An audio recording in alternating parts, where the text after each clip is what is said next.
APBN minimal ada pemberdayaan ke lingkungan. Dari awal udah ada. Apa yang lu perdayakan di sini? Keamanan aja kagak. Di sini lu naruh material. Nah, itu urusan bos, bukan urusan saya. Dia kan lu korlapnya di lapangan. Bukan korlap Pak, saya Pak. Nah, terus apa?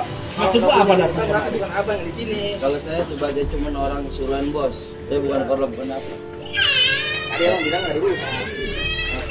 Tidak ada wewenang, tidak ada apa-apa. Kalau emang pekerjaan ini dihentikan atau di stop, emang nggak di stop. Dasarnya Kejelasannya apa? buat lingkungan. Kejelasannya apa? Silakan Silakan disebutkan. disebutkan. Alasan gua, yang pertama papan kegiatan lu kagak dipasang dari awal. Itu urusan orang dinas. Itu alasan sama gua, orang oke. sipil. Ya oke, itu alasan gua. Iya. Selaku masyarakat di sini Boleh. dan selaku Karang Taruna ya. Siap. Itu yang pertama. Yang kedua, ini proyek baik APBN maupun APBD itu harus ada keterlibatannya lingkungan. Lingkungan sudah dipekerjakan. Hari ini hari Kamis, pekerjaan Dinas Cipta Karya di stop atau dihentikan. Abang siapa bang? Dari mana, Albon? Hah?